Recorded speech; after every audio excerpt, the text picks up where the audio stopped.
When listening to the following announcements, please observe this procedure.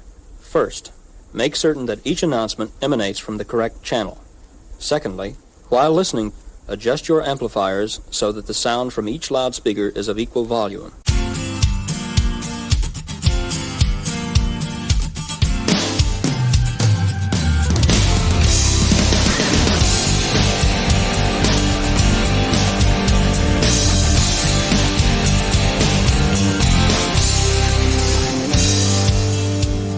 Hello, I'm John J. Thompson, and this episode of the True Tunes podcast is really different and, I think, really cool.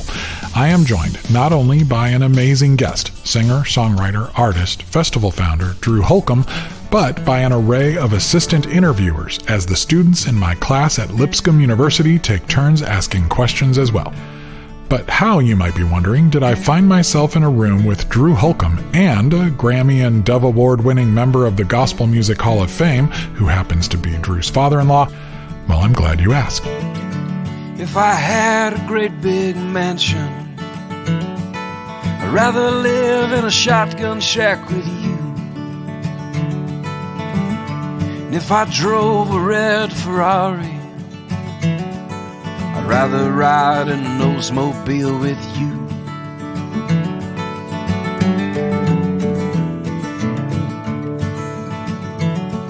With you I can be myself. With you I don't have to be somebody else. It's like putting on my favorite pair of shoes. Oh, I like to be with me when I'm with you. As you might know, in addition to the many other things I do, both because I love to and to try to make ends meet in my particular corner of the music industry, I have at various points and in various ways been a teacher. Recently, I was tapped to co-teach an artist development class at the behest of the amazing Brown Bannister. Brown has amassed 14 Grammy Awards, 25 Dove Awards, and countless gold, silver, and platinum albums as a record producer or engineer for dozens of artists, including Amy Grant, CeCe Winans, Whiteheart, Third Day, Michael W. Smith, Charlie Peacock, Rich Mullins, Stephen Curtis Chapman, Carolyn Aarons, Kim Hill, Mercy Me, and the list goes on. He currently serves as the director of the School of Music at Lipscomb's College of Entertainment and the Arts, which was started by Charlie Peacock, and he asked me to join him as an adjunct instructor this last semester, which I agreed to do. Later, the school asked me to sign on as a full-time director of their music industry studies program, which I have also accepted. I like the way you hung around. I just like being close to you. When you're gone, I feel so blue. Yeah, I like the way you hung around. Brown's daughter, Ellie Holcomb, is an award-winning, critically acclaimed, and much-beloved artist herself, who got her start as a member of her husband Drew Holcomb's mainstream Americana band, The Neighbors. Early in the semester, Brown and I knew that we wanted to close out our months-long exploration of the creative, administrative, emotional, professional, and even spiritual work of the artist, songwriter, or producer with an in-class conversation with someone who could pull it all together for us. I wanted our final guest speaker to be someone who had experience as an independent artist, who knew the value of cultivating community, who demonstrated the kind of boundary-pushing, limit-defying creative work that earned respect from all corners of the culture. Basically, I wanted Drew Holcomb, and I asked Brown if he thought he'd do it.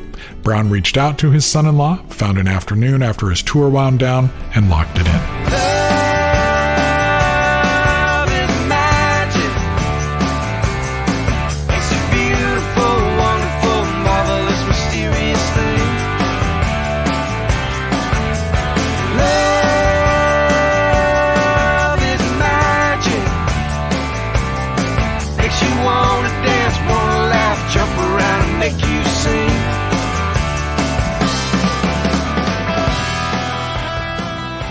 So, What you are about to hear is a carefully recorded version of the artist development class Brown Bannister and I taught, actually called Catalog and Portfolio 3, a class designed to help seniors prepare for their final capstone project, which they will pull together in their final semester. There were just 8 students in the room, 2 teachers, and our very special guest speaker. I got the conversation started with a few questions and then passed the microphone so each student could ask one question. The results? Well, you'll see, right after we take care of a little bit of housekeeping. Jesus walked on the water. He made a blind man see. We all just want someone to ride in the passenger seat.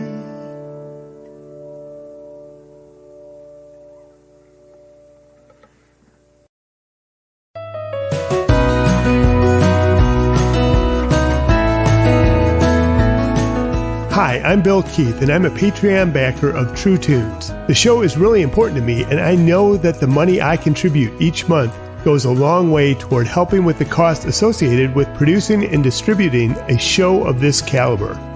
And yes, the rewards are cool too. We get early access to new episodes that we can download in a higher quality audio format, as well as invites to exclusive backers-only Zoom hangs and some special swag and stuff. There are multiple levels you can join at, and every gift helps. Check out patreon.com/TrueTunes for more information on how to join me and the rest of the Patreon tribe. And thanks for considering a gift. It really will make a difference.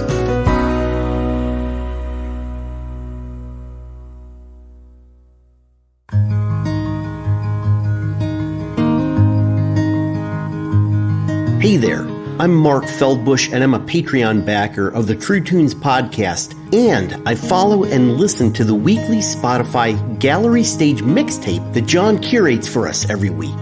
I get to hear classic artists that I really dig and discover new artists. Every week, usually on Wednesdays, the mix is updated with around 40 songs from brand new releases to deep cuts, and from across a wide range of genres including rock, Americana, indie, gospel, blues, sacred music, soul, and so much more. It's also great to hear a mix that blends up great music that is just good, beautiful, and true without all of the genre and market limitations and boxes I hear everywhere else. You can find the mix on the front page at truetunes.com or on the show notes page for this episode. And if you follow it, it will live there in your Spotify browser and update automatically each week. And don't miss the massive archive list where all previous lists get saved. And as great as Spotify is for music discovery, please support the artists you love once you hear and discover them there. Thanks.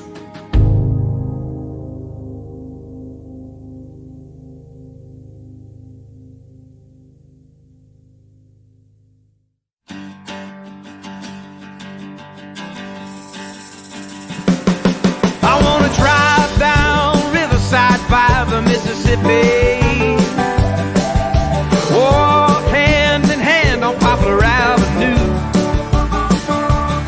Well, there's a heat wave taking over my heartbeat. Oh, my love, she's the woman for me. Nothing can stop you like a woman. Make a man forget his own name. Nothing like a woman can drive you insane. Oh, there's nothing like a woman.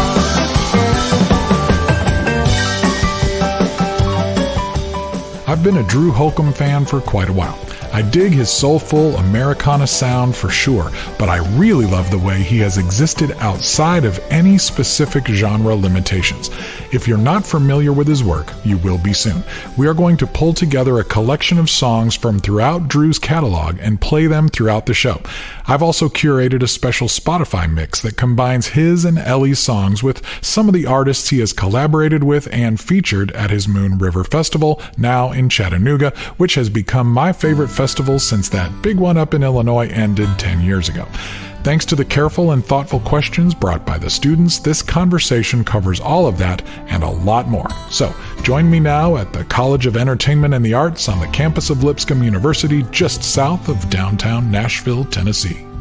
Stay a while, maybe I will find the words to say this time. I'm an honest man, will try and speak my mind.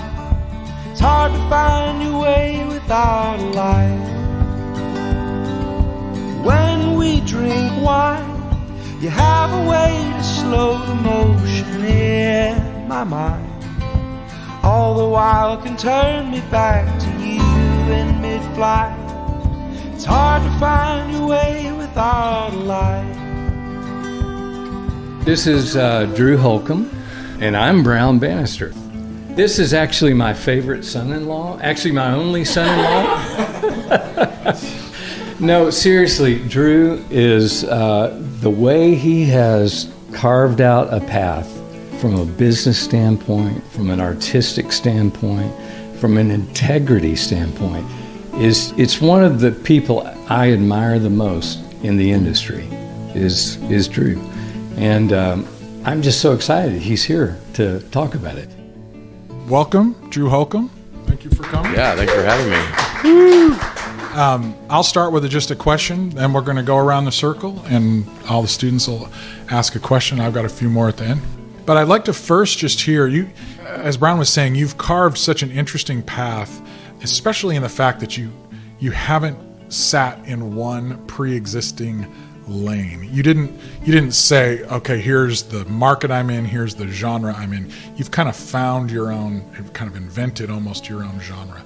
I'd like to hear a summary of that path and how that emerged for you.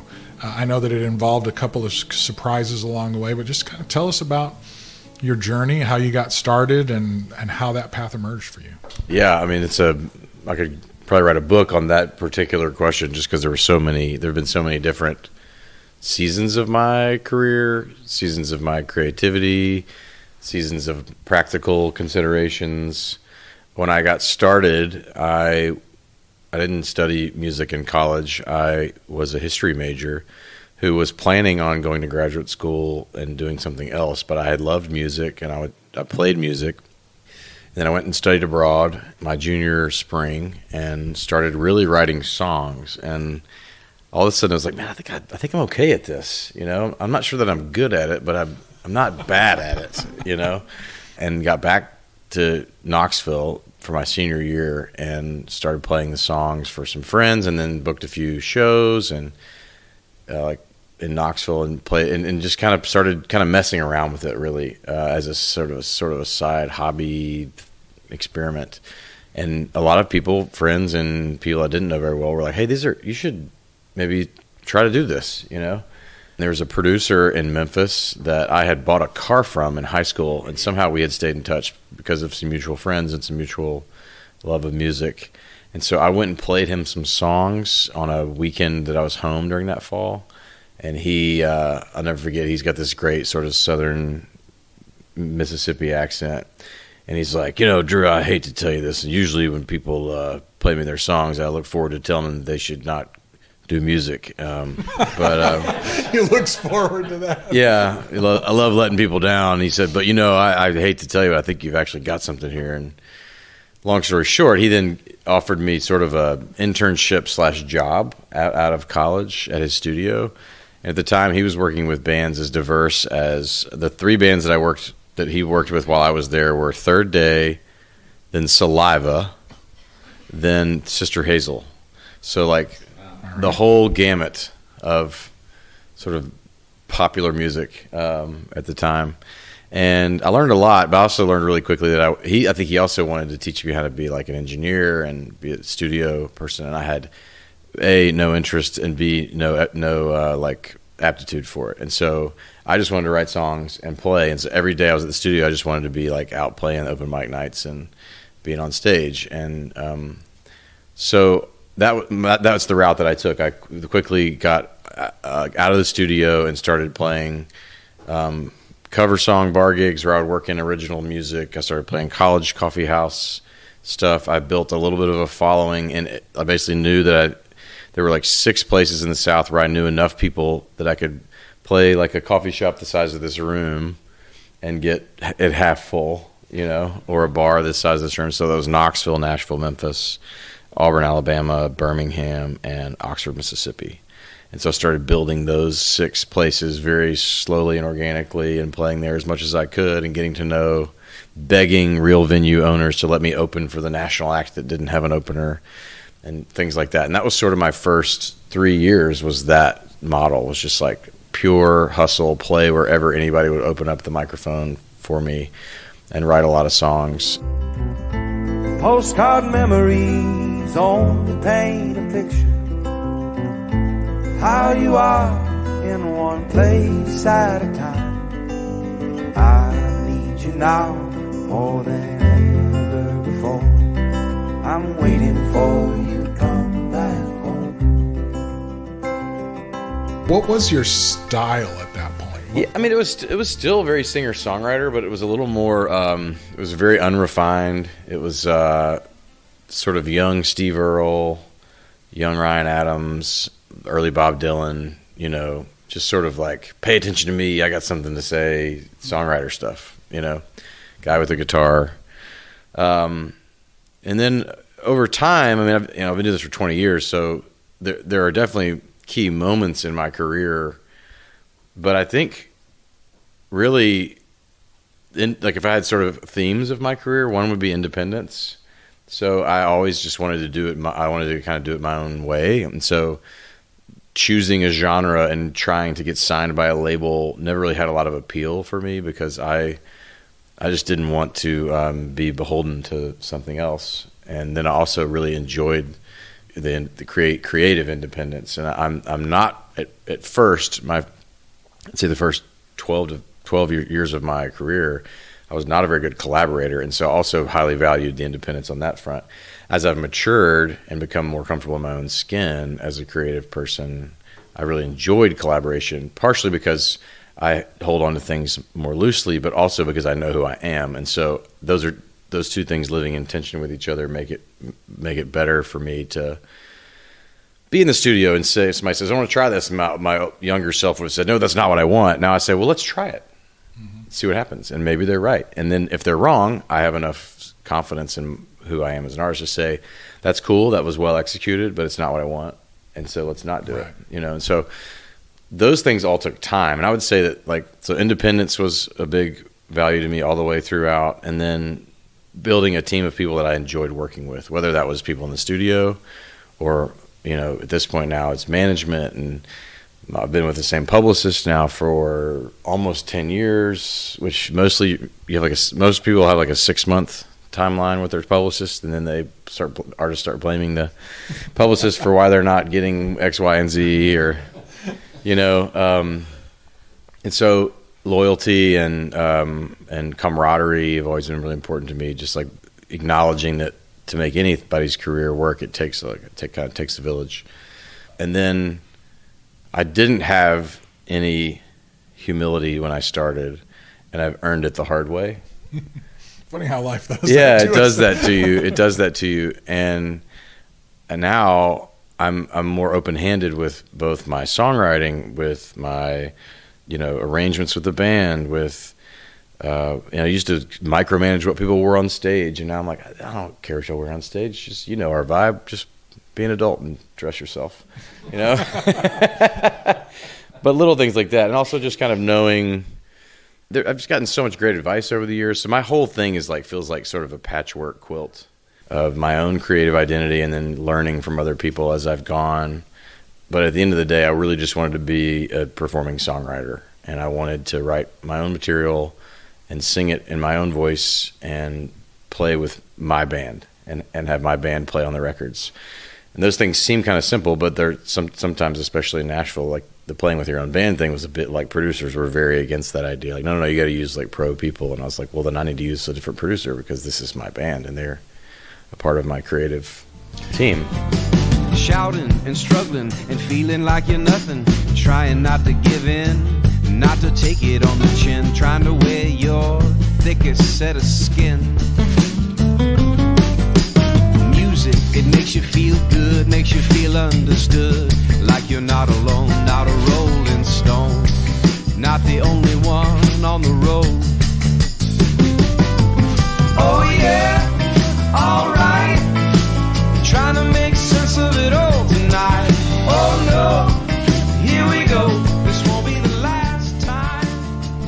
band, even the evolution of the band, talk about that just for a second, because that you started as a solo person, but then you met some people, and it wasn't intentional. Tell us about how that came. Yeah, with Ellie. I mean, yeah. I was in Memphis. I had graduated from UT in Knoxville and moved home to Memphis. Got the job at the studio, started playing, etc. And when I would go to Knoxville, Ellie would sing with me, and that was a lot of fun. She was getting her master's in education at the time, and was just singing with me for fun. And she was dating someone else, so it wasn't even a thing really, other than just like we were friends, and I loved her. And I loved her voice. No, I wanted it to be a thing, right. But it really was just it was just fun. And then in Memphis, my old youth pastor was like, "Hey, there's this kid in my youth group. He can play everything. You should have him come play with you." And I was like, "Cool." Some 17-year-old kid. But I got desperate for a show that needed the promoter person demanded that it wouldn't be solo. So I was like, I called this kid up. I was like, "Hey, can you learn these 10 songs?" I went to his house. His parents were there, and we were like rehearsed in the living room. And he was just a freakishly good, talented player. And now we've been playing together for 20 years. Wow. So he then came to school in Nashville for music, and then met. And his name is Nathan Duggar. Yes, I'm sorry, Nathan Duggar. He moved here to go to school, and then would play with me on the weekends. Then I moved here when Ellie and I got married, and then he met Rich Brinsfield at Belmont. Rich was a great bass player, is a great bass player. He was already a great bass player at the time. Anyway, so it sort of evolved that way. They have been my core band now for almost 20 years. And then we've had a rotating cast of drummers, keys players. And we've really settled into the band that we are now.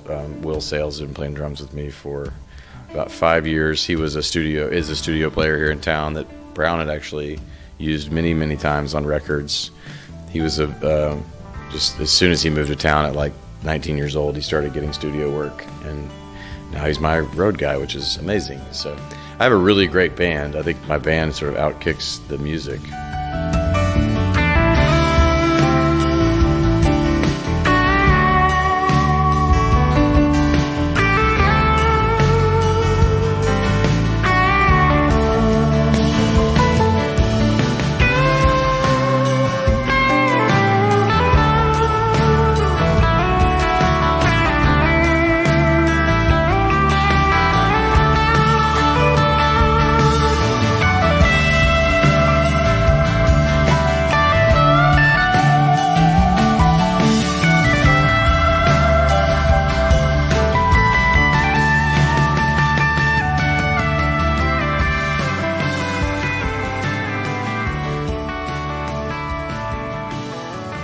My last question, then we're going to you guys, so be ready. Yeah. It was a couple of sync placements that sort of sparked things. And we've been talking a lot about sync lately. Yeah. So tell us about how a couple of placements worked for you, and how that happened, and then what the effect was for you. Yeah, well, the first placement I got was back in the MySpace era, which is okay. So there's 8 tracks. Really dates me. Dinosaurs, 8 tracks, MySpace. But at the time, MySpace felt super. It was like the TikTok of the era, or whatever the newest app is. I can't keep up anymore. But I'm a balding 40-year-old, so my social media, I'm not up to date. But MySpace was the new hot thing, and a guy sent me this message on MySpace, and he's like, "Hey, I connect artists with these pitch companies, and this pitch company is interested in representing your music." I didn't know anything about contracts at the time. They send me one. I didn't realize I was also signing a co-pub deal, that if they got a sync on a song, then they got co-publishing on the song. Thankfully, I only worked with them for a short while, and they got 3 songs co-pub on. But anyways, that's another side note about the hiccups of like being young and stupid, not knowing anything about the music business. Which nobody here is stupid, at least. Yeah, y'all have actually still young. Y'all got the information. I didn't have any of it. What co-pub means? No one told me when I graduated as a history major that I was signing up to run a small business, and that I needed to know about all these things. So I'm just like, oh, my song on TV. Yes, let's go do that. So my first placement was on a TV show on USA called Army Wives. And it was basically like a melodrama about the wives who were left behind when their husbands went off to the Middle East. So this was during the Iraq War. So They used this song. They paid me $3,000, which felt like a fortune at the time. It was a fortune to me at the time. Then I had to pay them, like 40% of the money back, which was also learning things, But that one was the first one I got, and I actually saw like an uptick of that. This was also right around the time the iTunes Store had launched, so this would have been like 2005 or 6, maybe 7, 2006, I think. And all of a sudden, that song got like 400 downloads that night for $400. I was like, wow, this actually works. So fast forward, they got me a couple more. At the same time, my touring career had expanded from those 6 cities and all the random stuff to maybe like 12 places. And so I was actually starting to make a little bit of money. Like instead of, I was maybe making like $700 a show, and then the band, we were all piling into one hotel room, and I was paying everybody $100, and I was netting out like $150, which felt, again, like better than losing money, which is also what happens a lot of times, even still. So then my career was at this sort of standstill. It's probably around 2008 or 9. We weren't really like, Ellie and I had been married for 2 years. She had quit her job and joined me for a year and a half. We were really giving it our all, but it was really just not going great, and just didn't feel like the music was connecting in a way that there was like a long future in it. And we had kind of made a decision of, all right, well, let's finish out our commitments for the year. This was probably like May or June. And then if nothing changes by the end of the year, then next year we're going to move on. And at that point, I had been doing it for 5 years, which felt like a long time when you're, 28 years old, 27 years old. And I wrote a song called Live Forever that I'd written.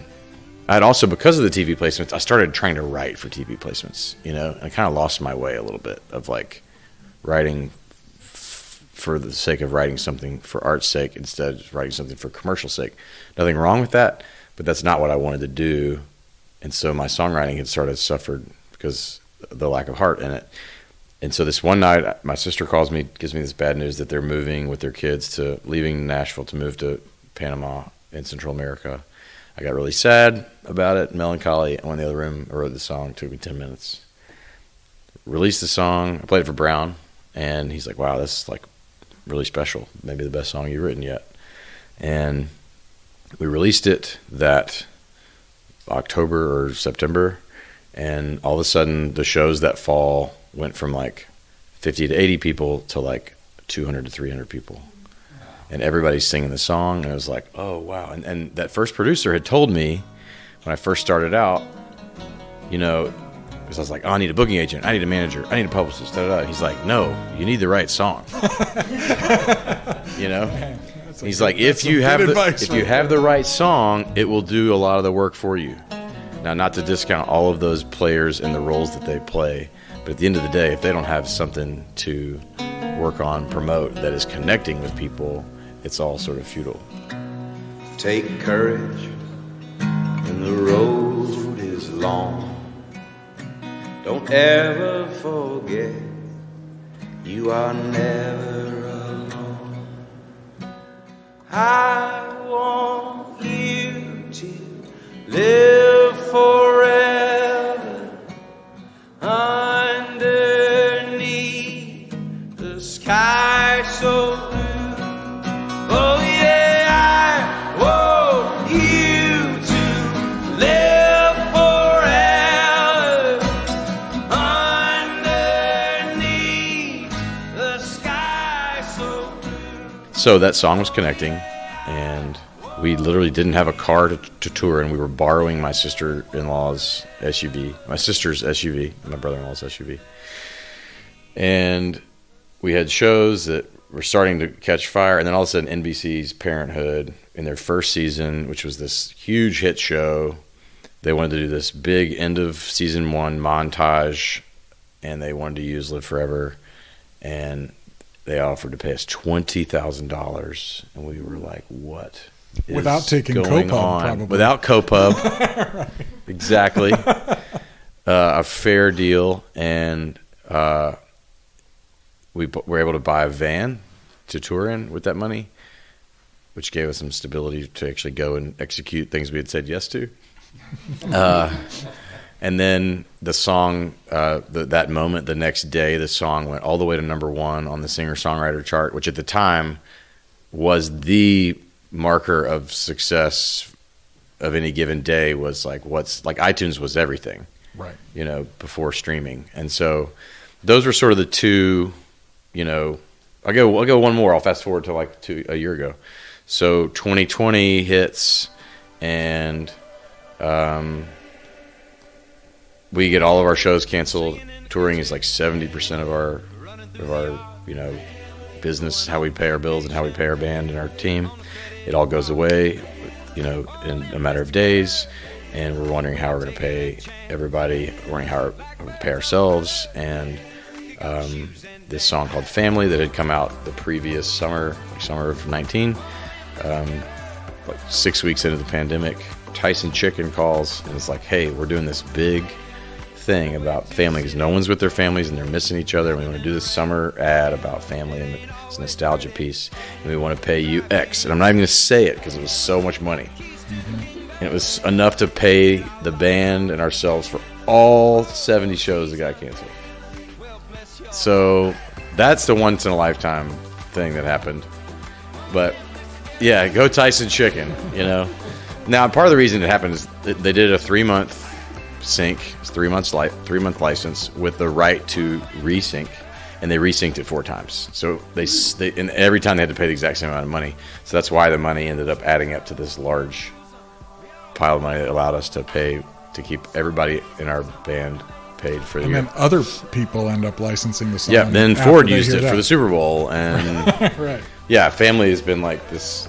And it doesn't even have a chorus, guys. It doesn't have the whole chorus. song is the chorus. That's the thing. It's a stanza song with a chorus, shout and response. So there's no rules. It's amazing. Keep it going.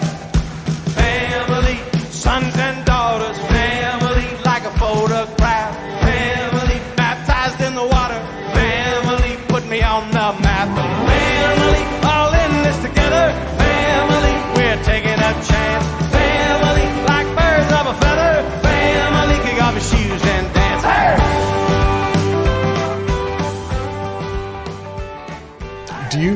Do you ever feel like a song like Family, for instance?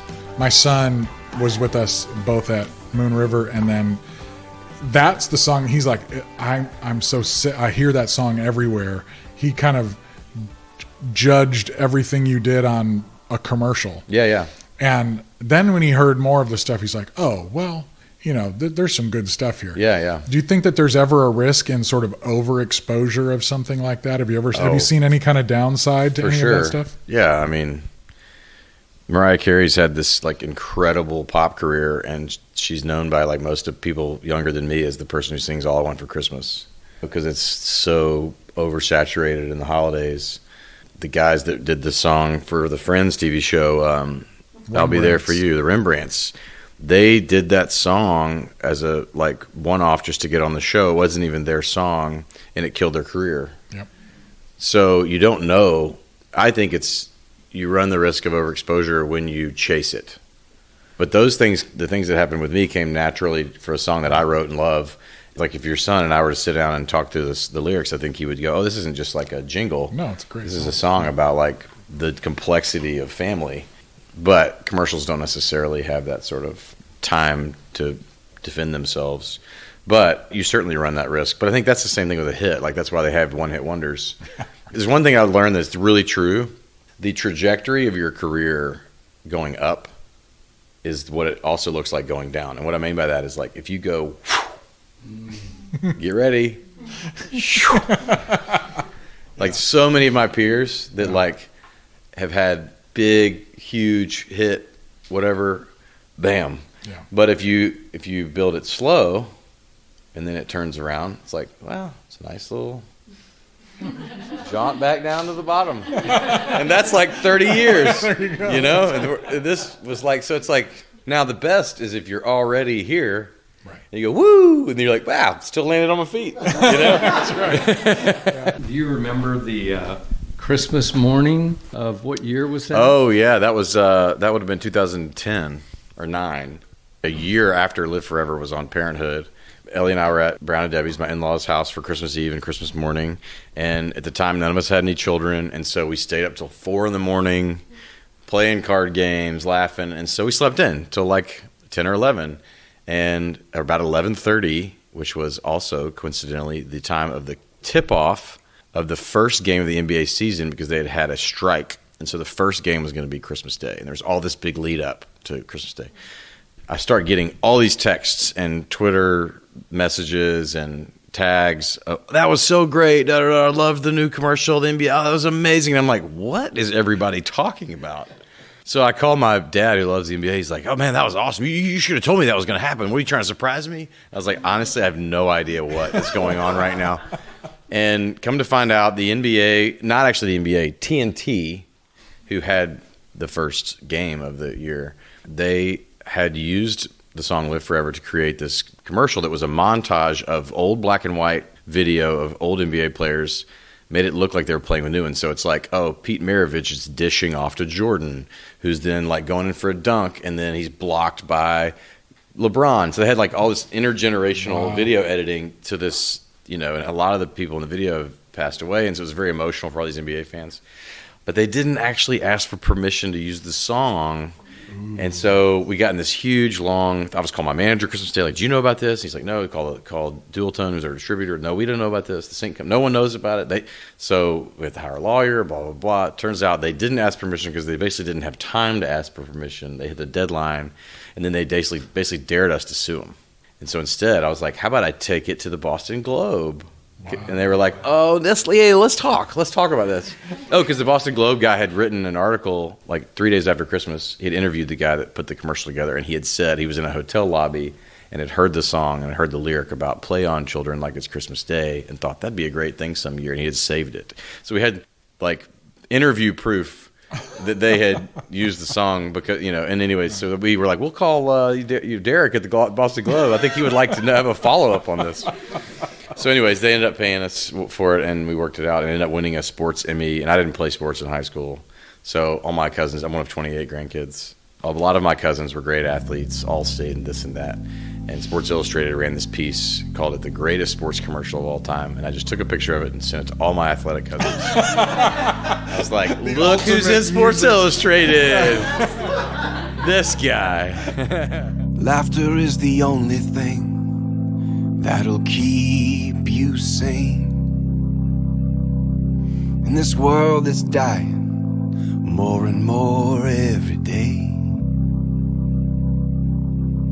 Don't let evil get you down in this madness that's spinning round and around. I want you to live forever underneath the sky so blue. I want you to live forever underneath the sky so blue. All right, we're going to go to the students here. So tell us your name and what your area of study is and your future plans in a nutshell, and then your question. Hi. Hi. My name's Kelly Cates. I'm a commercial music songwriting major.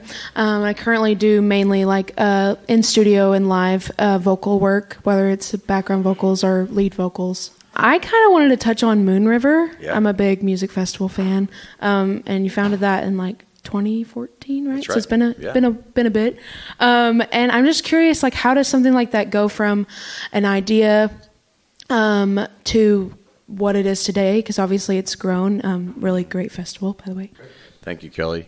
Yeah, so I've always loved playing festivals. I've always found them to be sort of a magical thing, both for the artists and for the audience, because the artist gets to find new fans and the audience gets to find new bands and new artists that they haven't heard of. That was always my experience as a festival goer. I started going to festivals in the 9th grade and kind of never looked back. So at the time, there were a lot of artist-curated festivals starting to happen. Mumford & Sons had this thing called Gentlemen of the Road. This band in Memphis that is called Lucero had an annual thing called the Family Picnic. Grace Potter and the Nocturnals had an event called Grand Point North. And so there was just a number of artist-curated festivals. And I had played a lot of new festivals as a young artists, and almost always they didn't go very well unless there was a key artist that sort of took ownership of them to sort of draw the bulk of the audience. So I had this harebrained idea, let's do this in Memphis at a small venue there called the Levitt Shell. That's like a amphitheater that holds like maybe, fire marshal says 5,000. It feels pretty full with about 3,500. And we'll do a one-day, 8-band, thing. And I called all my friends and got favor rates from all my friends' bands. And we just had this great day, and we sold like 1,200 tickets in advance and ended up having like 2,500 people show up that day. It was so much work. Ellie was nursing a 9-month-old. There was one green room for 8 bands. We ran out of ice at 1 o'clock. We also it was on a Saturday and the banks were closed. We ran out of change at 2 o'clock and had to send a friend with $2,000 in 20s across the river to the Greyhound racetrack gambling place to get 5s and 1s so that we could give people, and we didn't have concessions. We were doing like grilling out hot dogs and buying Papa John's and reselling the slices for like $4 a slice. And it was totally homemade. And how it grew was really, I put a lot of the sort of credit to that on my management team, who were my partners on it. They just really curated the design element, the sort of festival goer patron experience, if you will. But then also the next summer we were on the Tour de Compadres, which was a tour that Need to Breathe, Ben Rector, myself, and Colony House did together. Ben did the first half, Switchfoot did the second half, and they agreed to bring the package to Moon River as the Memphis play. And we also had Judah and the Lion before they blew up that day, and a number of other bands. And so the second year it sold out, and it just kind of created like a really big story in Memphis. And then we did it a third year, and then almost lost a bunch of money because we expanded to 2 days, and we got weird weather. And anyways, it was really stressful. So we put it on ice for a year and just decided we were like, this is too much for us. It's too much stress, too much financial exposure. But the idea was really sound, and we had a good brand sort of reputation, I guess. And then AC Entertainment, who puts on Bonnaroo and High Water and Railroad and a few others, they also had been promoting our shows at the Ryman and Knoxville and a few other places. And they said, hey, we would love to take it over and keep y'all as partners, but would y'all consider moving to Chattanooga? And so we went and met with the Chamber of Commerce and found they showed us Coolidge Park, and it was a perfect spot for a festival. There's 2 big lawns. There's like a walking, I'm just like, well, how has there not been a music festival here? And so we did it, and now I'm not financially responsible for it, which feels so much better. But now I just get to do my favorite part, which is curate the lineup and host and be a part of the branding and design stuff, which is all the stuff I like to do, instead of like calling porta potty companies. Well, I don't know you, but I don't mind. May the voices of strangers rise up through the ashes tonight. May the voices of strangers rise up through the ashes tonight. Let it move you. Hallelujah. Sing it out loud. You're one in a million. Look 'em in the eye. We're all irreplaceable parts in this feast of life. I beg your pardon. Excuse me, please. Armageddon, the dance floor stays open for me. Screw Armageddon, the dance floor stays open for me. I'm Caroline. I am a commercial music singer-songwriter major, and I want to do background vocals. And I guess my question for you is, you talked a lot about how you'd had some lows that you had been dealing with, and I was just wondering how you deal with that internally. What's your thought process going through those? And remind me of your name again, Caroline? Caroline, yes. Caroline. That's such a great question. I think if I had it to do over again, I wish that I had gotten advice from older artists, not just about how to make a career and how to make a record and how to get it a show, but how to take care of myself. it took me like 10 years to figure that out. And by that point, I was drained emotionally. I was in serious need of therapy. And I think the biggest thing I wish I had answered that I think is a big part of that is the why. Like, why do I want to do this? What is it about music that makes me want to dedicate my work and life to this? And there's not a wrong answer, but I think it's important to know the answer, at least partially. You know, maybe it's just because you just absolutely love music and you've been dreaming about it since you were a kid and you just can't imagine yourself doing anything else. That's great. Maybe it's because you were bullied and no one believed in you and you found this one thing that you're good at and you're going to do this to prove to everybody that ever doubted you that you're valuable. Also worthy, but good to know that that's the motivator. Because no matter what the motivator is, music will not fulfill whatever it is that the reason of why you're doing it. It's going to be disappointing. And that's true for any job, I think. Now, that's not to say that there aren't incredible highs. But for me, it's been really good. For instance, I think a lot of artists, a lot of musicians, it's really easy to compare yourself to other people and say, well, so-and-so, you know, they got asked to do X, and I feel like I'm as good or better than them. And why did they get asked and why didn't I? Is something wrong with me? Did I not, you know, say the right thing, or did I not go to the right party, or did I not? I mean, there's like all these ways you can second guess all of your decision making. But instead of that, like having a posture of celebrating everybody else's successes and just waiting and being patient for your own, that will change your life, no matter what your passion is, whether it's you want to be a background singer, or you want to be a songwriter, or you want to be a producer, or you want to be in marketing, or you want whatever side of the business you're drawn to. Like, there are going to be people who aren't as good at you that get better success than you do. It's just a fact. And that's going to be true for you. There are going to be people that you're not as good at that you're going to beat out for stuff, you know? And it's just all part of the, like, take a deep breath and look around and go, why am I doing this? I'm doing this because I love it. Or I'm doing this because it's the only thing I know how to do. And again, all of those things are okay answers, but I think just being able to celebrate what's going on around you, and then also to like listen to yourself. There are a lot of things I wish I would have just gone with gut instinct and gone, you know what, I should have just said no to that, even though it seemed like a dream come true.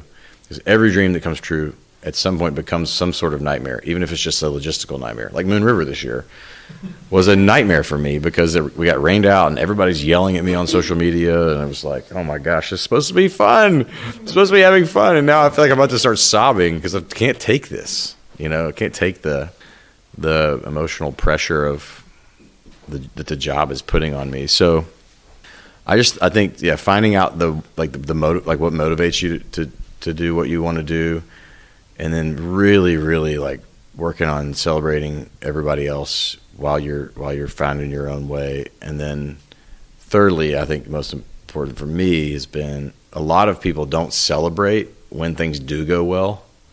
I think it's important to celebrate and to mark, like if you have a goal of, I want to be hired to sing on a record, a major label record by the time I'm 18 months from now.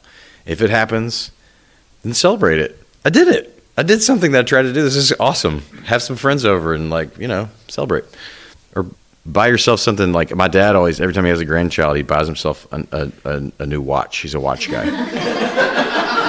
So he's got a lot of watches, 10 grandkids. So, but he likes watches, so he's got the money to buy a nice watch, so he does. And so just little for him, it's like he wears them in rotation, and his thing is like, oh, this is my day to pray for Essie, every time he looks at his watch. So I mean, and also I've told a lot of young artists, like if it's too much and you realize halfway into the journey that you made a mistake and you actually hate it, that's okay to say that out loud and to walk away.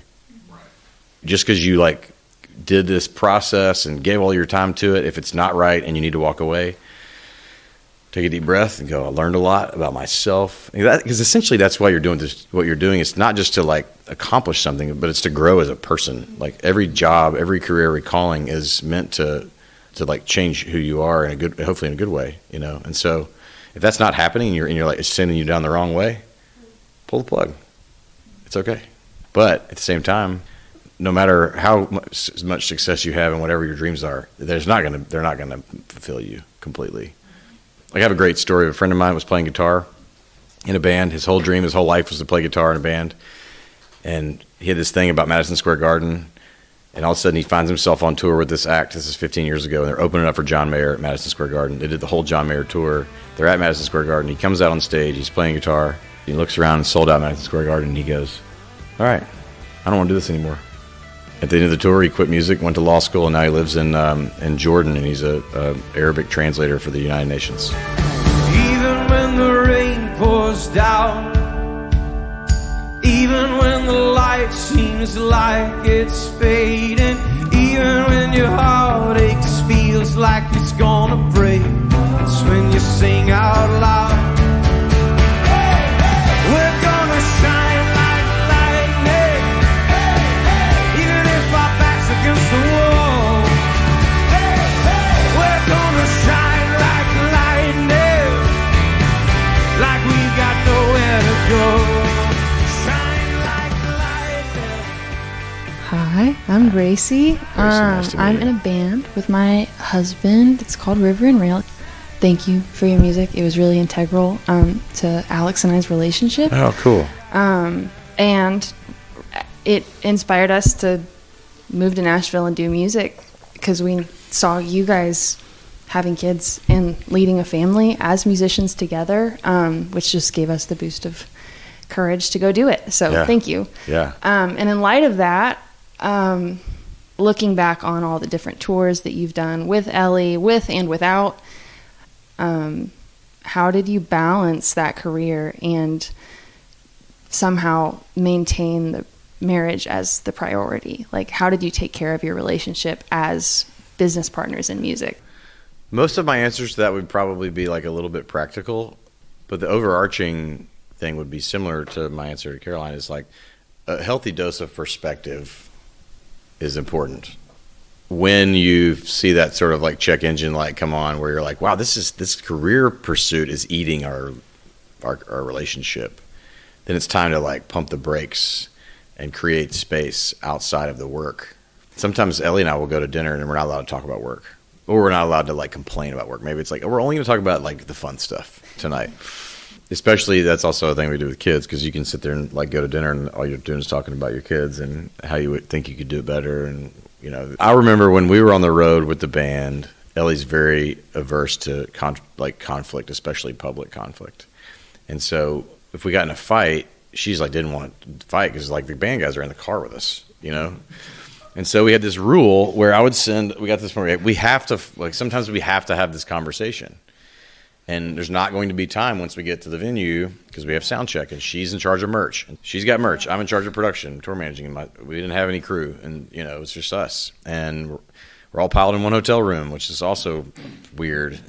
But that's just all we could afford. So I had this thing. I would just text the guys headphones, and everybody would put on their headphones. And Ellie and I would sit in the front seat and like work it out. And then whoever was not driving would then send the group guys, headphones can come off, you know?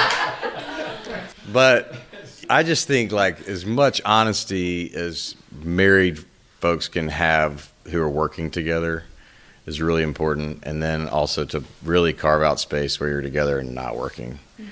Because at the end of the day, that's the more important piece of your life, is this life that you're building, the family that you're building. Although I think the work you make is really, really, really important.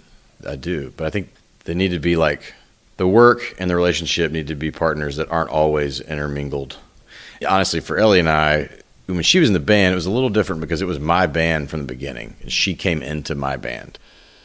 And it was never her dream. It was never her vision. And then when she started really writing her own songs, and it was like, oh, I wrote another one about Jesus, you know, it was like, okay, well, that's awesome, but you need to go do your own thing, because that's different than what we do.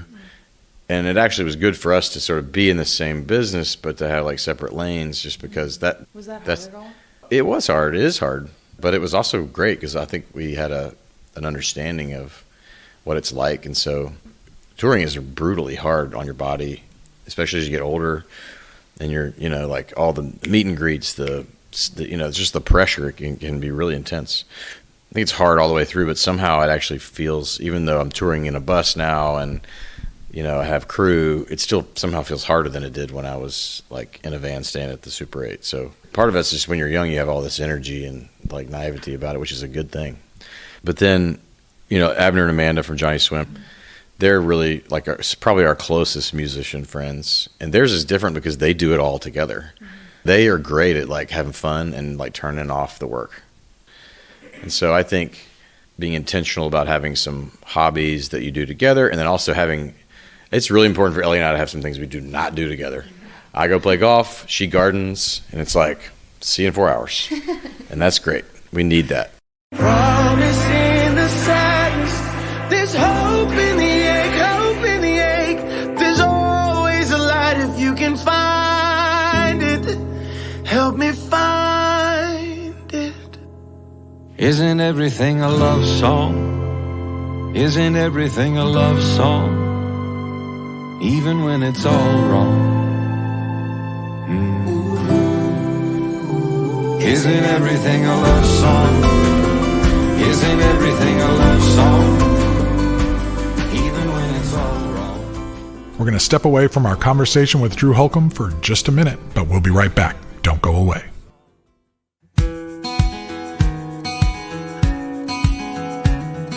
Hey, this is Ray, and I'm a Patreon backer of the True Tunes podcast. I have also left a rating and review of the show at Apple Podcasts. It wasn't that hard. It didn't cost me anything. But this show means a lot to me, and I know that reviews and ratings make a big difference when it comes to how and if others discover these conversations. Would you take a few minutes, maybe even while you're listening, but please not while you're driving, to leave a rating and review? Even if you don't listen on Apple Podcasts, the reviews posted there push out to podcast platforms all around the world. Oh, and take some time to tell your friends about the show. Let's drive those numbers up together. Thanks.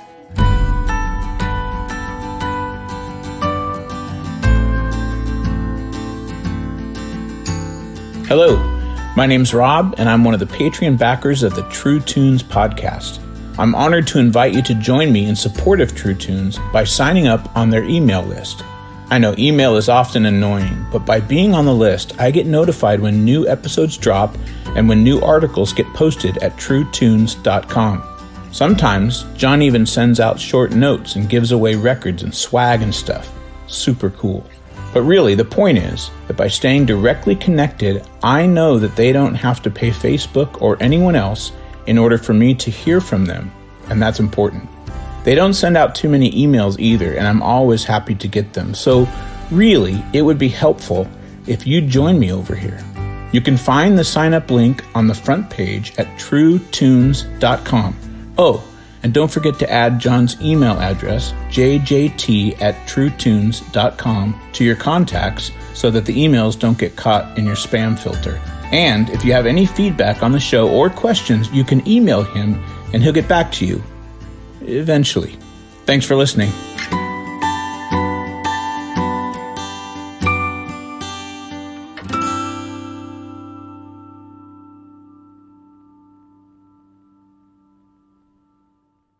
And now, back to the campus of Lipscomb University and our conversation with Drew Holcomb.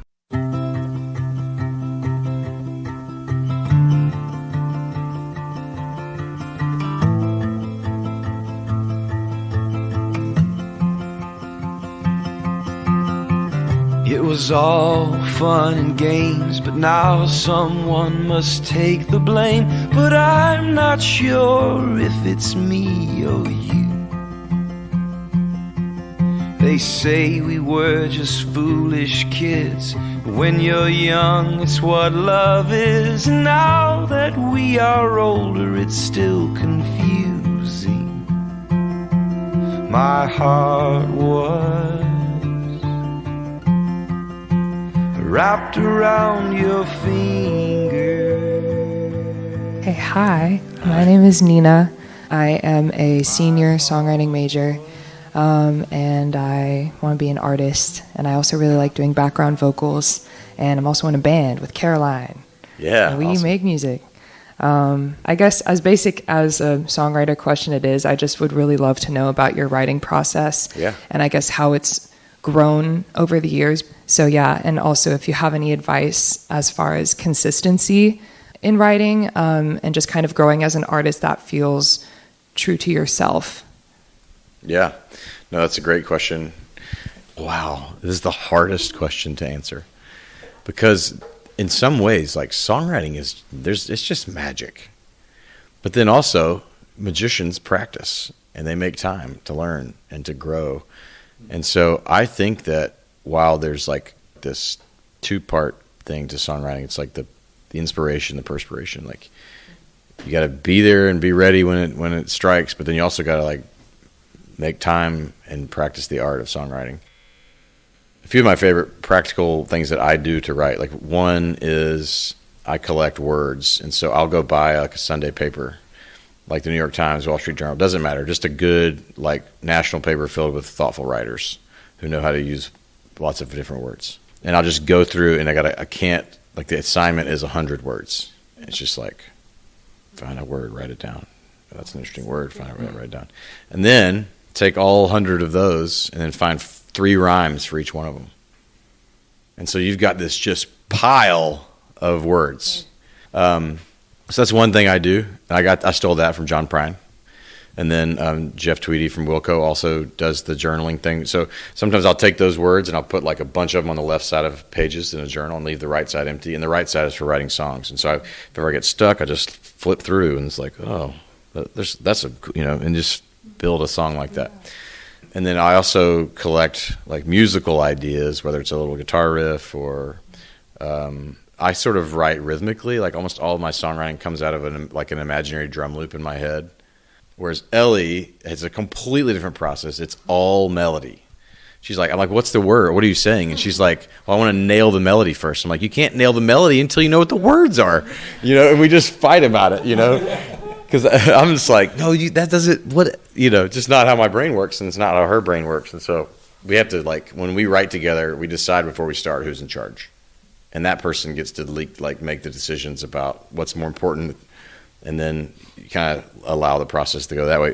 That's when we write together.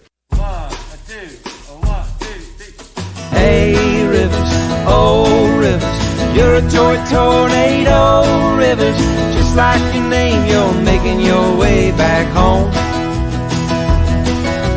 Hey Rivers, oh Rivers, moving like all those Tennessee rivers, going to the ocean, making their way back home.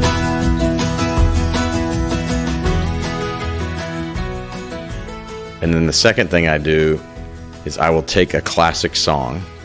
I'll say like The Temptations, Just My Imagination. And then I'll write new music to it. So I'll just write completely new music to these lyrics. So basically just use those lyrics as a guide to create a new structure musically.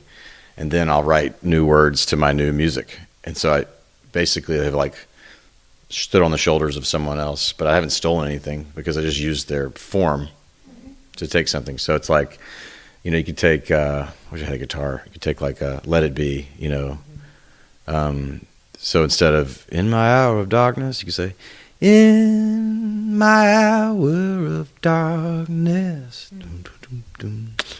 Mother Mary comes to me. Let it be, let it be, let it be. And then all of a sudden you have a whole new like verse chorus, and now you get rid of the words, and you're like, sitting here in the Lipscomb room. And it's like, wow, I gotta, so that's my like, if I really am having a hard time and I really want to write, that's my like cheat move.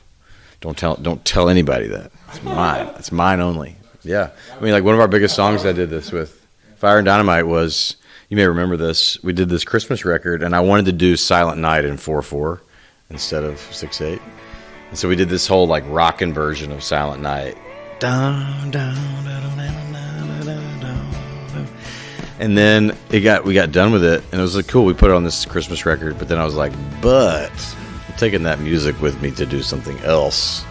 And I wrote Fire and Dynamite, which is our first sort of, that and Live Forever, the two songs kind of together that helped us kind of go. And so it's like, but I think for me now, the most important thing I do is just carving out this time for it. I think it's a myth that you can only write when you're inspired. I think you work to get inspired. and you're just always ready, whether it's having your phone with voice memos, a journal, or, I use Master Writer a lot. It's really helpful. It's a great software.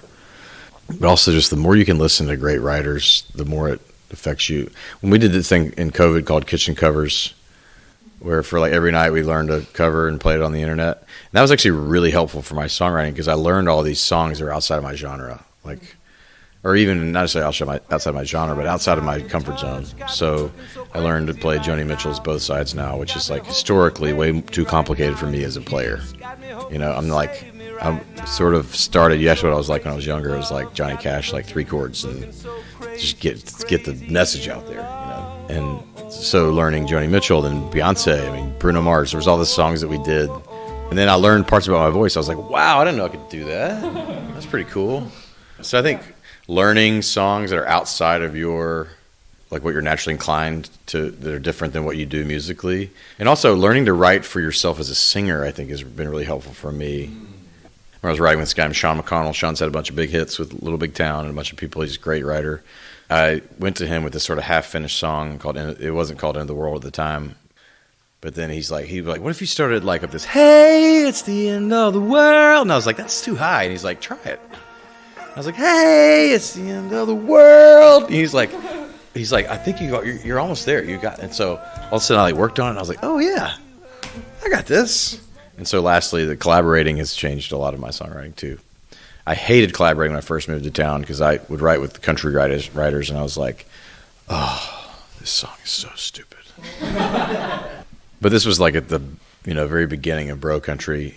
I'll tell you a funny story about this. So 2006, I go to see my brother-in-law Will play a high school football game. I'm sitting there with Debbie, Brown's wife, my mother-in-law. And she said, hey, you need to meet Julie. You need to meet Julie. Her husband's a songwriter in town. I was like, oh, Julie, nice to meet you.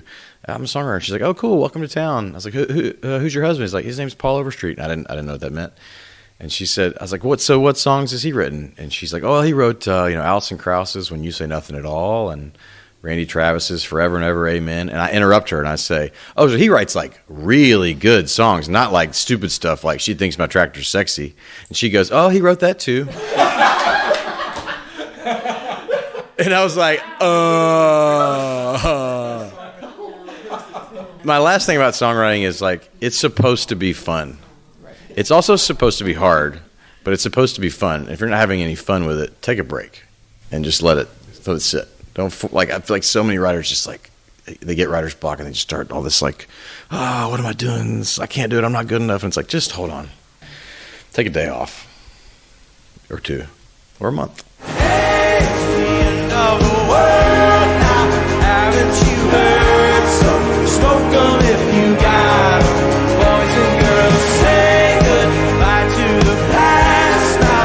Raise up your glass and revel while it lasts. It's the end of the world.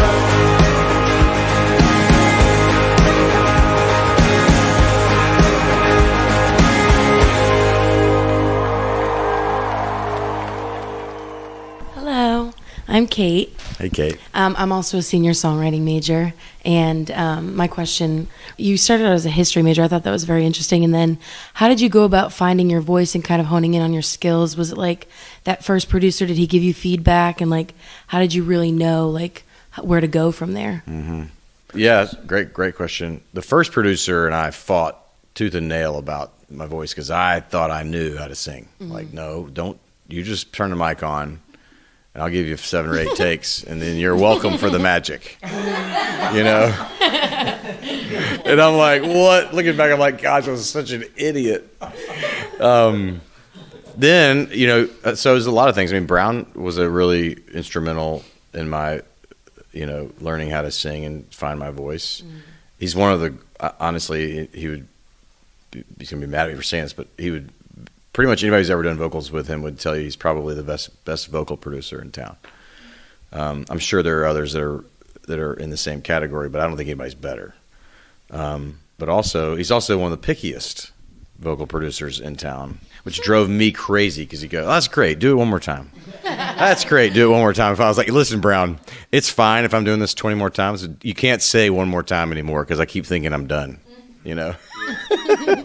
But my favorite story about learning how to sing was there's this good friend of mine named Thad Cockrell. He's a great artist in town, great songwriter, and really talented singer. And he and I are good friends. And so I'd written this record, ended up being this record called Good Light that has a lot of sort of our fan favorite songs on it.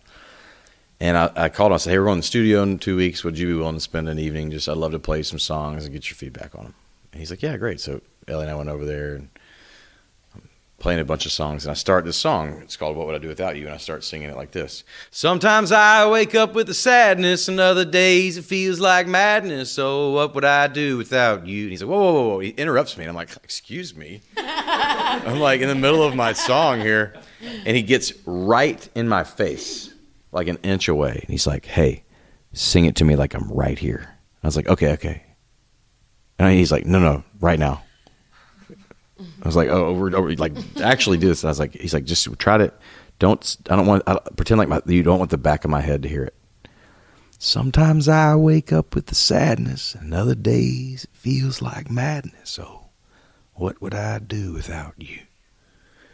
And it's like, Ellie, I look over and Ellie's like just sobbing. And I didn't understand dynamic. Mm-hmm. I thought that good singing was always like, you are singing loud like a Disney character. Yeah. And I'm singing. And so that was a really pivotal moment for me because that opened up a whole piece of me that I didn't know about that was in here. Like, you don't have to sing so loud, you can sing quiet. But then also, Ellie really taught me how to learn to sing inside of my falsetto. And then during COVID, I learned how I hated harmony for years. Like, Ellie would be like, sing the harmony, it's really easy. And I'm like, listen, when you tell me it's easy, it makes me feel stupid.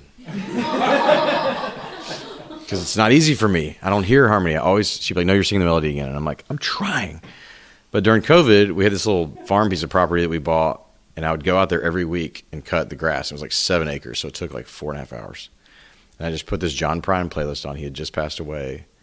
And I would listen to these songs, and I would sing harmony 4 hours, once a week. And now, because a lot of times, like festivals, artists will be like, Drew, come up and sing this song with me. Sing harmony on whatever. And I'm like, good. Like, all of my fears and anxieties are like attacking me. So, like, I never forget the first time it happened was we had Brandi Carlile at Moon River, and she's like, hey, jump up and sing Angel from Montgomery, which is a John Prine song, with me. And I was like, awesome, I got that. Wow. It was like a totally different feeling. So I never thought of myself as a singer, and now I'm like, no, I'm a singer. I can sing, and I can sing in a lot of different lanes and spaces, and it's still all my voice. Mm-hmm. You know, I'm not as protective of like, no, my voice is this genre-specific Americana, like, I'm down here, and, you know. It's like, no, I can also sing up here, and that's fine, and I like it better sometimes. And it's more fun, and people are smiling. Sometimes I wake up with the sadness, other days it feels like madness. So what would I do without you? When colors turn to shades of gray, with the weight of the world at the end of the day, what would I do without you? A decade goes by without a warning, and there's still a kindness in your eyes. Amidst the questions and the worry, a peace of mind always takes me by surprise. Hey, I'm Noah. I'm a senior production major, and I want to be a guitarist and a record producer, and you know, the whole enchilada with that. Yeah. You mentioned earlier about how you would kind of go to like neighboring states and cities, and you kind of had a following around this little, you know, that little bubble and everything. So when it comes to just like kind of growing your audience, what was your approach to like going to neighboring cities and like establishing that connection with people there? And well, it all started out with like people, like relationships that existed sort of previous to music. So like Auburn worked because 5 of my buddies from high school went to Auburn. And so I was like, oh, I know 5 people in Auburn that all know 5 people, and 25 people in a coffee shop is pretty good. You know, so that's sort of, it was the same thing at Ole Miss, at Oxford, Mississippi. Atlanta happened because I started playing Eddie's Attic, had an open mic night every Monday night, and I did it like 10 times, and finally, and I also was like egregiously aggressive on like, sign up for the email list, sign up for the email list, sign up for the email list, follow me on Facebook, you know? So like, I look back, I'm like, I don't want to see any videos of what I was like on the I was definitely a relatively heavy self-promoter, which was necessary at the time because I wasn't good enough to not do that. For an example of that, like I put out my first EP about a year after my buddy Dave Barnes put out his first EP. His first EP has 4 like completely timeless songs on it. My first EP is in the trash, and I don't want anyone to ever know where it is. But he spent his time working on the songs. I spent my time working on all the hustle and playing the shows and get people to come. But then his career took off a lot quicker than mine. He's taken different paths since then. He doesn't love the touring part. Now he's more in the sort of songwriter world and has had great success there. But his rise was quicker because he focused more on the work. And so I think some of my hustle was a little bit unnecessary because the music wasn't ready. And I want to be like honest that the world was a different place in 2005 and 6 when I started out. COVID has really made it hard, has been hard on venues. Like there's way less small venues than there used to be. Social media has made, my understanding has made people of the age of 18 to 25 less likely to go out to shows than they used to be. There's more isolation. You read this article the other day that people age 18 to 40 are spending 12 to 15 hours more hours alone than they did 6 years ago. And so the social side of touring is not as prominent as it used to be. And there's not as much monoculture. Like everything's sort of genre packaged. And so I do think it's harder to develop by building just on touring.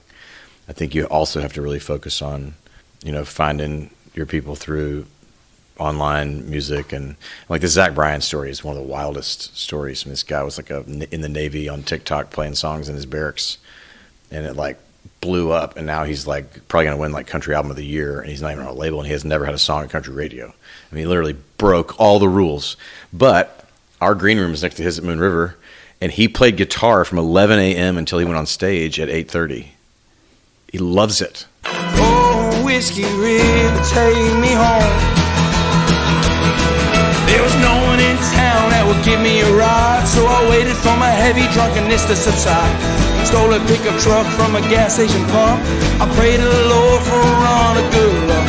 Oh, Whiskey River, take me home.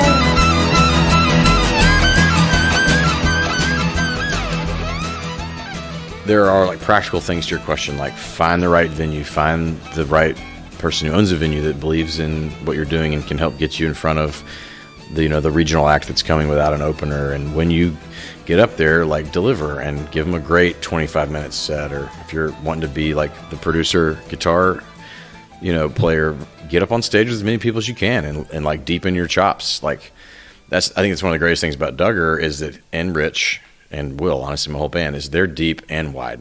Like you can get them and say, hey, country demo, and they're like, watch this, bam, like just nail it, jazz, okay, you got that. Like they can do it all, and it is important to go deep also, but I think some width as a player and a producer is very important. But finding young artists who are looking for somebody to be in the studio with, and I mean, it's a great time to be. It's so much cheaper to make music than it was when I started out. It's a great time, I think, to be an aspiring producer, guitar player. So that's not a particular answer to your question, because I do think the landscape is so different that I would be a fool to be like, hey, Noah, here's how it works. You know what I mean? To that particular sort of side of the business. But at its heart, I think the same thing is what drives success from the beginning. When you walked into this room, you hardly knew anyone. Sea full of strangers crashing on the rungs. When the band strikes by the end of the night, strangers no more. I want to dance with everybody who came through that door. Whether you came here to party or you came here to cry, whether to meet somebody, cheat somebody, get low or get high. So come on, all you people with 2 feet on this floor, I want to dance with everybody who came through that door. Hi, I'm Grace. Hey, Grace. I'm a junior songwriting major here. I'm not typically in this class, but I'm in it for Glad tonight. you're here. Yeah. And my question kind of stems to, we're in a band together. It's called Hello Darling. It's kind of Love that name. folk realm, and we're kind of in those like early stages that you were talking about, where like you're, you know, texting people headphones, and you just bought a van, and you're going to like kind of your 8 cities or your 12 cities, and you're all piling in one hotel room. That's kind of what our life's like right now. And I would just be interested to hear, you know, you talk about you have those, whether they're blunders or just like little incidences or things that you look back on, like you didn't realize you're signing a co-pub or things like that. If there was one thing in particular that during that kind of time in your life, either a blunder or mistake that happened and how you overcame it. Yeah. I chased having a manager and an agent too soon, and I went with the wrong people. And cleaning up that mess was a lot harder than it would have been had I waited for the right person to come to me. I think there's a narrative in our minds that the missing piece is that I need a manager. The missing piece is that I need an agent who's with a real agency. So, for instance, what happened was I signed with a very good, very like the top 5 agency, but I signed with the wrong guy who was in a different genre than me, who I didn't know internally had a reputation as being a little bit of a... We're not going to need to edit this part out. But the particulars are, reputationally, I was therefore getting the same... I was therefore tagged with his reputation because I was his artist. And so all of the right people in that particular agency now saw me through the lens of that particular agent. And so I got no chance at any looks that would have been great for me had I just waited and the right agent come along. And so my reputation inside of that agency, which represents about 20% of the artists I wanted to tour with, it wasn't going to happen because I was so eager to like, I've got to have an agent. Oh, and they're with so-and-so agency, and that's a big deal.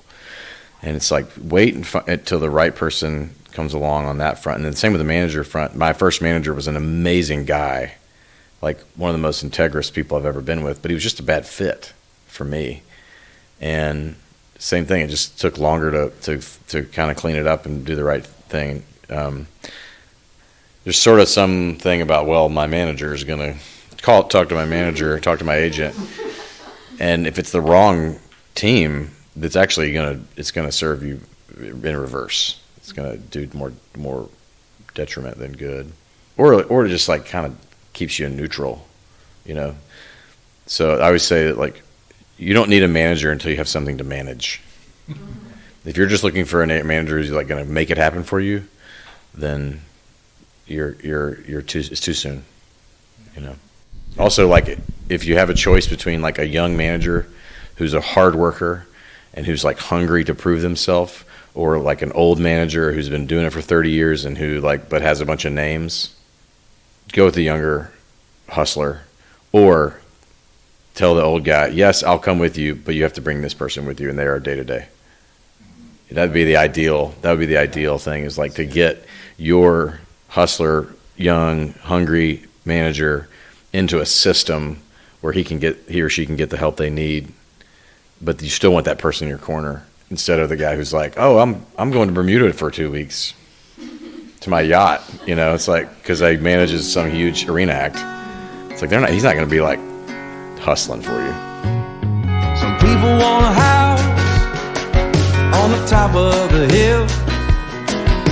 Some people want people to pay all the bills. Some people want to move on. Some people want to go back in time. Some people buy everything they want. Other people don't have a dime. You want what you can't have since the Garden of Eden. It's been like that. You can't tear down the tree or pull all the weeds. Spend your life looking for the greener grass. You want what you can't have, even for what you tell us.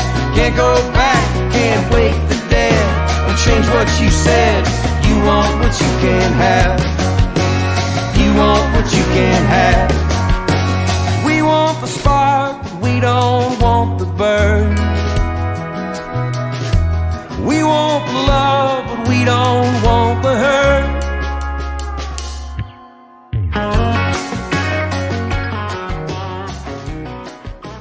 I'm Patrick. I have a band with Grace and then do a solo project sometimes. But I guess my thing that I've prided myself on is like having a really great relationship with my band. And what are kind of your tips and tricks for things when communicating with your band that just always seemed to really work out well for you? And then also, like, how did you handle it in the early stages when you were playing a lot smaller rooms and empty rooms, and you're like kind of like trying to convince them, like, just stick around, don't leave, like it's gonna work? Yeah. Well, I think in some ways there's a practical reality that you either have to pay people for their time always, or you have to prepay them for their time and their risk by giving them a piece of the long-term pie. Or there's a mixture of those two things. So like my band guys have some royalties, but they also have been paid from day one for every show we've ever done, even if it's just $25 or $50 or whatever. And then the other thing I'd say, as things grow, don't ever share the success is one way to say it. Like there's ways to share the success so that everybody feels like they're a part of the thing, but you also need to set clear. Like I think a band needs a decision maker. You know, very few democracies survive in music. U2 is like the only one I can think of that has done really, really well. So I think some like clarity of communication about roles and expectations is really important. I think a really hot button thing that I've seen with a lot of bands is assumption of people's time is a really unfair way to act. Meaning that, okay, so today's Thursday. If all of a sudden you get a call like, hey, we got this opportunity Sunday. And let's say that Noah's like, well, I can't on Sunday. I'm going to see my grandmother. It's like her 100th birthday. And you're like, dude, you have to be here. Like, what do you mean? You're part of the band. And it's like, well, dude, you didn't. It's in 3 days. Like, you got to have somebody on backup if that's a reality. Or if you've made a decision like, hey, we're in this together. We're not going to say yes until we all agree to it. Like, and again, every band dynamic is different. There's not a right way of doing it. But the right way is to know what the way is. And everybody needs to know what the way is, you know? So I call our band a benevolent dictatorship, you know? Meaning, like, when we go in the studio, or like, we just finished a new record, so I'm not great at mixed notes. Like, my mixed notes are like, that feels weird, and I need a little more of this, and this something sounds funny with the snare drum. It's very, like, non-professional notes, but it's feel notes. Whereas Duggar's like, all right, the 100K on the right side of the, you know, it needs to come over the right 5%. And it's like, when we get to mixed notes, I'm like, Duggar, let's go to work. This is your role, you know? So being willing to, like, share, like, over time you'll learn what you're not good at. And if somebody else in the band is good at it, then it's like, great, that's you. Run with that. But clarity, especially because it is, whether you like it or not, you are, even at this age, you're starting a business. And you got to have clarity about who owns the business, how it's going to operate, how decisions are made, who's in charge. And it's, again, especially like, I'm not speaking to y'all's situation because I don't know it, but like our situation is I own the band. I mean, I own the name. I've started it. I write the songs. I own the publishing. But I share in the spoils of it relative. But I still do make the lion's share of the money because I've taken all. I'm, you know, when we get the bus, if the tour is terrible and we're $25,000 upside down on the tour, that's coming out of my pocket. It's not coming out of anyone else's pocket in the band. So I have all the risk, and they're still going to get paid their day rate, which is negotiated every tour.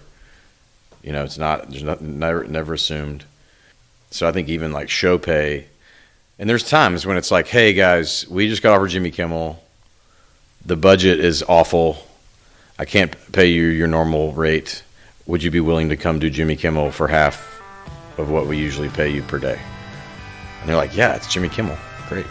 But if they say no, then I either have to pay the full rate or I say, well, cool, I need to find somebody else who will do it for the rate. No hard feelings, you know? So just clarity of communication is everything. Wasting time, wasting money. You've been acting like a fool.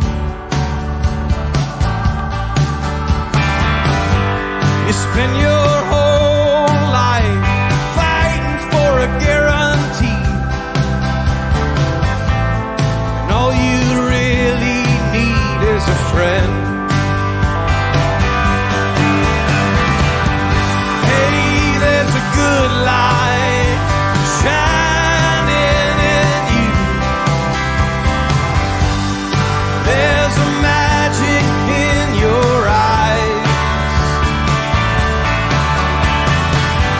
Hey, there's a good light shining through. I need it tonight.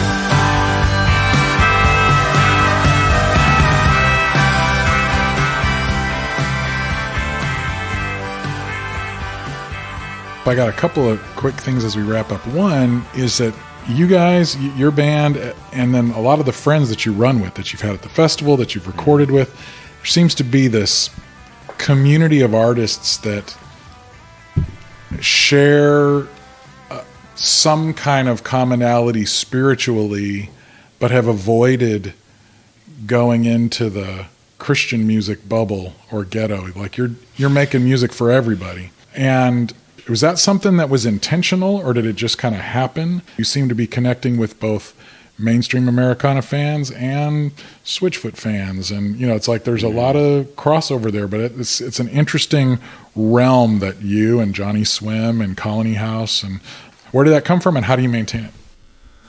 I can only speak for myself, but I can maybe guess, for the broader question. I think for me, I didn't listen to Christian music growing up. I had periphery listened to it because I went to youth group and my parents listened to a lot of Christian music. But when I was a kid, I listened to a lot of Christian music. But I was a Pearl Jam, Blind Melon, U2, The Cure, Radiohead, Van Morrison, David Gray. Like all the music I listened to was quote unquote mainstream music, or it was like independent music, So it wasn't even like really a thought for me. It was just like, I want to make the music that I like, which is this songwriter, storyteller kind of stuff. I did grow up on a lot of Dylan's sort of Christian era records, like Slow Train Comin' and Saved, and I loved those, especially Slow Train Comin'. And I think for me, I didn't want to make music that limited who would be impacted by it. And so a lot of Christian music assumes the genre of Christian music sort of assumes a perspective from most of its audience, which is fine. It's just not what I am drawn to. It's not what I want to make. And there's also, especially now, if you go back to Brown's era, the songwriting in Christian music was more narrative and universal, and it wasn't so vertically focused. Where now so much of Christian music is all about the sort of worship experience, which is fine. If you go back to the big records that Stephen Curtis Chapman was making and Amy was making, these are really thoughtful, introspective songwriter records, and their music was as much as I love U2, they kind of ruined Christian music. Even though they're not a Christian band, right? But they were so big and popular, and they were singing about these big themes that all of a sudden every band is just like, yes, the epic 4-chord song. And so that was a whole era of now it's all kind of sounds the same. But that's changed. There's always I don't want to put all of Christian music in that box and say that it's because it's actually a lot of it's really interesting and good. But John's a great example. John Foreman from Switchfoot. He has more overtly faith-driven music, but he's vulnerable about his perspective. I love the song "Jesus, I Have My Doubts." Oh my gosh, it absolutely punched me in the face. Kind of a "Where Are You?" It's like a psalm. It was a lament, and so I think that a lot of those musicians that you mentioned, we share a lot in common. We all share a love of all kinds of music in common. That we didn't just want to sing about. In order to be a person of faith, you don't have to just sing to God. I have a tendency to laugh at all the wrong moments. Sometimes I forget the words to my own songs. I'm not the silent type, or an exit sign, or a yellow brick road. And you are the one thing that I know. It's in the wine we drink, dirty dishes in the kitchen sink, and the lights go out till the sun comes out. We are not alone. It's in the miles we drive, never having to say goodbye. It's the things we tell each other without saying a word. You are the one thing that I know. What I appreciate, and I think it's helping to cut a path for the next generation, is that you are proving, whether it's the fact that you're doing music, that it's not mainstream country, it's not classic rock, it doesn't really fit into one genre bucket. You know, it's good music that people want to sing. And then even on the spiritual side, there has been about 25 years where a lot of people thought, well, if I want to bring my faith into my art, I've got to do it this way. And there's another generation now coming up seeing plenty of examples of folks saying, no, there's lots of ways you can do that. Yeah, and definitely. I just felt like the genre of Christian music limited me to what I could say, and that's not who I was. And I think that's true with a lot of those other artists as well. But I'm also careful not to say that that shouldn't be everybody's perspective. That's my perspective, and that's my calling. And also, too, just from a personal perspective, I'm not a person with like a really confident faith. So I would be a liar if I was like getting up and being like, all right, everybody, sing with me to God. You know, I would feel like a fraud.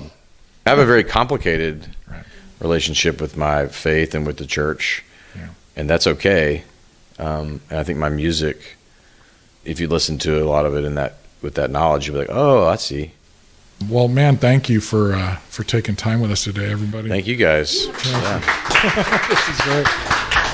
I am the second born of my mother and father.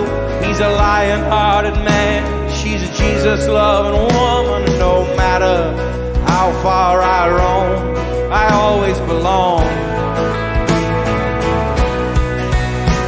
to Tennessee. Tennessee, I was born here, raised here, and I'll make my grave here its home. Tennessee.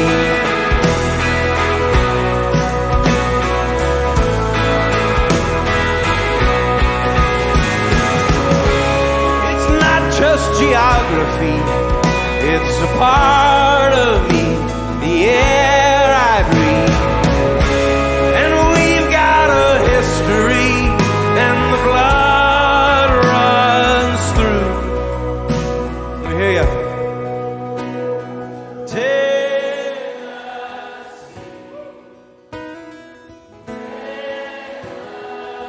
Sing that again.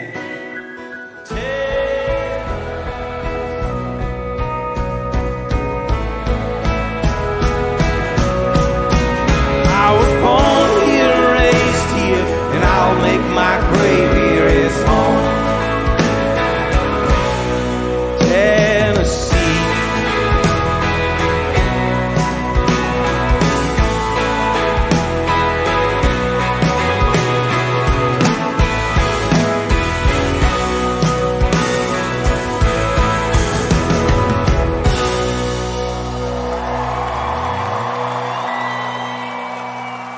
And that was it. Thanks again, Drew, for your thoughtful and transparent answers to all of our questions. This conversation will be a valuable resource for a long time. And thanks, Brown Bannister, for setting this up and for inviting me to teach this class with you. What an honor. And to the students who brought such great questions. You got full marks, of course. Well done.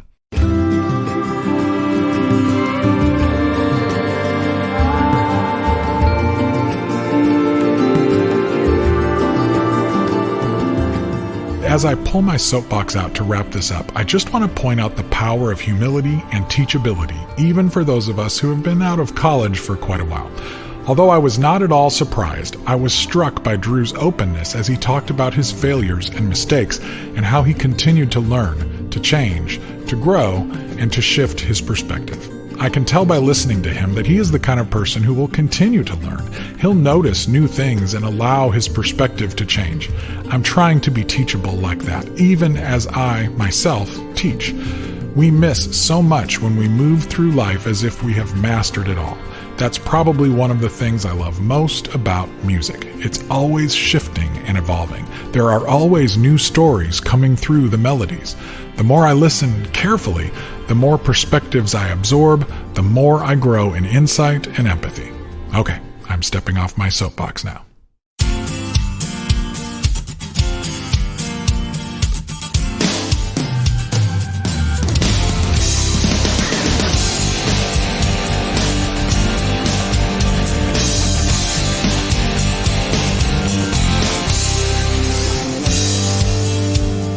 That's going to do it for this episode of the True Tunes podcast. You can find a complete list of all of the music we used on the show notes page at truetunes.com/drewclass. You'll find links to the program at Lipscomb if you're interested in learning more about that as well. Thanks again, Brown Bannister and everyone else at the school. I'm looking forward to working with you all. Thanks as always to our Patreon backers. If you'd like to join the group, head over to patreon.com/truetunes, or if you'd like to give us a one-time gift, you can find the PayPal link on the show notes page. And thank you for doing all the things, leaving us the ratings and reviews at Apple Podcasts, subscribing to the weekly Spotify Gallery Stage mixtape, and signing up on that email list. This podcast was written and produced by me, JJT, with co-production, editing, and sound design by Bruce A. Brown for Gyroscope Productions. Our theme song is a special instrumental mix of Full Circle by Phil Keggy and Rex Paul. The contents of this program are protected by U.S. copyright law and are the intellectual property of Gyroscope Productions, with the exception of songs or clips that are from previously copywritten materials. Everything on this episode is used by permission or under fair use provisions. Thoughts and opinions of our guests do not represent the positions of the producers or of our sponsors. Discernment is recommended. This program is intended for the private use of our listening audience. Gyroscope Productions can be reached at jjt@truetunes.com or P.O. Box 60401, Nashville, Tennessee 37206. Until next time, this is JJT reminding you to fill out your class evaluations and don't forget your pre-reading for next semester. Peace.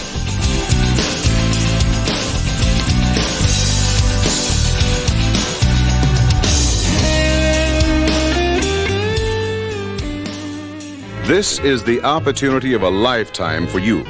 Not only will you be able to own long play albums available no place else in the world, but you'll carry and show your friends your personal membership card entitling you to full club privileges. You'll probably wear your original gold and bronze country music club pin, and you'll never pay dues or have contracts to sign. We don't want to rush you. Why not pour yourself a cup of coffee? Then look over the literature that came with this recording. After that, well, all you have to do is fill out an enclosed application, and fast as the U.S. mail can deliver, you'll receive your membership card, original country music club pin, and album number 1.